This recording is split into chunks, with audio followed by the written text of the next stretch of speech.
In today's video, I'm going to teach you how to hide a cycle from predictions in the Clue app. If you've ever had an outlier cycle, maybe due to stress, travel, a medication change, or a logging mistake, you might not want that data influencing your future predictions. The Clue app lets you exclude a specific cycle from calculations without deleting it, so your forecast stays accurate while your history remains intact. Here's how to do it clearly and confidently. Start by opening the Clue app on your device. From the main screen, look along the bottom navigation bar and head to the Analysis tab.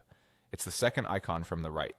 This section pulls together trends and insights based on your logged data, which is why it's the right place to manage how specific cycles contribute to predictions. Once you're in Analysis, scroll down until you reach the Cycle History section.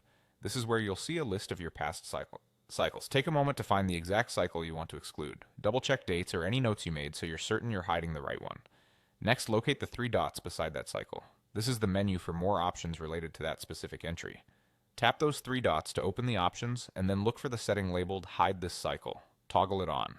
You won't be deleting the cycle or removing any logged details. You're simply telling Clue not to use this particular cycle when it calculates future predictions. After you turn on Hide this cycle, the excluded cycle will appear grayed out in your history.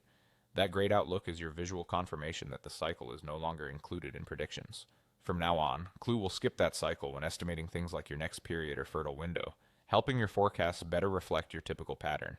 A few tips to keep in mind.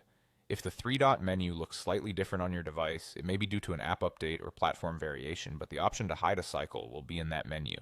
Make sure your app is updated to the latest version for the smoothest experience. And if you ever change your mind later, you can return to the same cycle and adjust the toggle again to include it in predictions.